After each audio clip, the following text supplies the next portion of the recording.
एक इस्लामाबाद पुलिस का इंस्पेक्टर जिसका नाम मुश्ताक है, उसने हम एमएनएस का ना सिर्फ रास्ता रोका बल्कि नेशनल असेंबली का गेट लॉक कराया। जनाब स्पीकर, नेशनल असेंबली का गेट लॉक कराना पार्लियामेंट का, वो आपकी इजाजत या सेक्रेटरी साहब की इजाजत के बगैर नहीं हो सकता। इस इंस्पेक्टर मुश्ताक के पास ये अथॉरिटी कहां से आई कि इस हाउस के लोग, जितने हम लोग यहां पे बैठे हैं, इस्तिकाक मजरू की है, ये फर्द वाहिद की बात नहीं है। उसने वो ऑर्डर्स किसके कहने पे एग्जीक्यूट किए? आज मसला ये बन रहा है जनाब स्पीकर कि एक इंस्पेक्टर उठ के ये कर सकता है, कल वो आपकी गाड़ी रोकेगा और कहेगा कि मुझे ऊपर से ऑर्डर आया है। कहां से ऑर्डर आया है?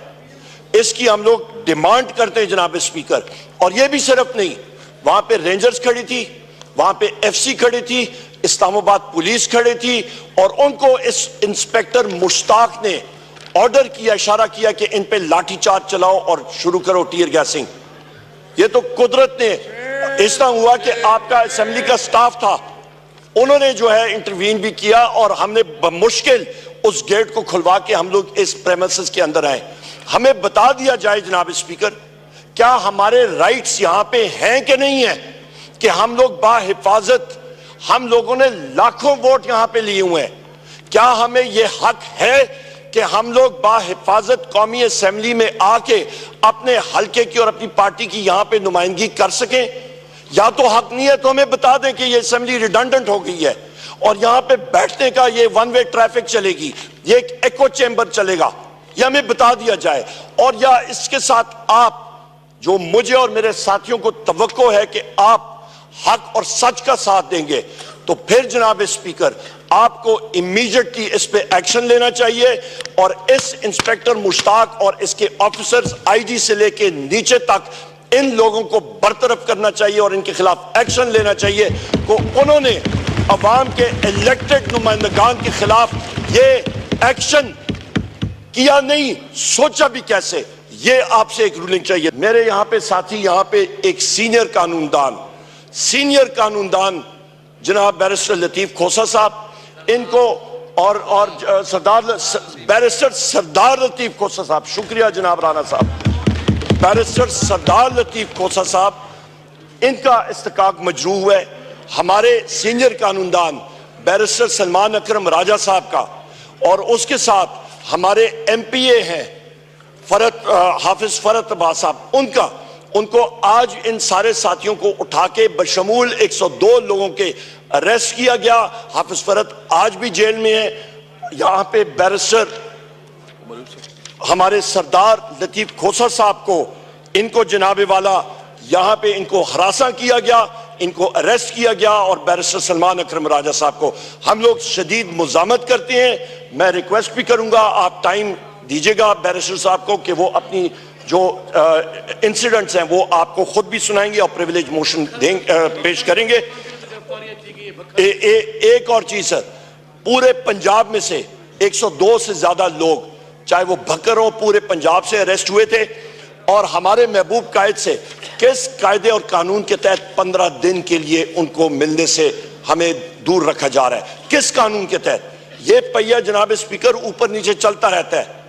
आपकी पार्टी ने भी दिन देखे, हम लोग देख रहे हैं, हमने देखे, ये चलता रहता है। सो लिहाजा गैर आईनी गैर कानूनी काम नहीं होना चाहिए। कि हमारी यहाँ पे मेंबर कौमी असेंबली है शंदाना गुलजार साहिबा, FIA ने आपको खत लिखा इनके बारे में, इनका भी प्रिविलेज मोशन ये है और खुद ये आपके पास सरसाल करेंगी, आप यहाँ पे आके सेक्रेटरी साहब को सबमिट करेंगी। FIA ने खत लिखा कि स्टेट के फंक्शनरी के बारे में, चीफ मिनिस्टर पंजाब उसके बारे में, या शंदाना गुलजार साहिबा so called chief minister Punjab Maryam Nawaz या मरियम सफ्तर के खिलाफ इन्होंने यह बात की है। इनका कॉन्स्टिट्यूशनल और लीगल राइट है।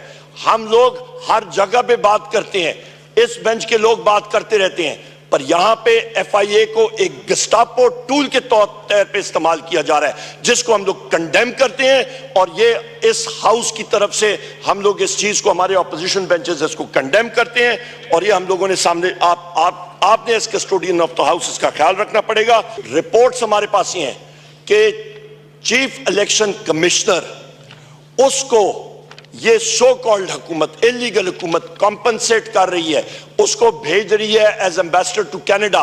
पर उस पे जो डील स्वीटनर है, जो कि उसमें चाय में शक्कर और चीनी और शहद जो उसके लिए डाला जा रहा है, वो ये है कि तुमने डिलीवर करना है। और वो डिलीवरी क्या है कि तुमने पाकिस्तान तहरीक इंसाफ के 20 से ज्यादा सीटें उस पर रिकाउंटिंग करके झुरलू फेरना है, जिस तरह के फॉर्म 47 पे फेरा गया था। इसको हम लोग, ये झुरलू, ये चीज हम लोग इसको कंडेम करते हैं।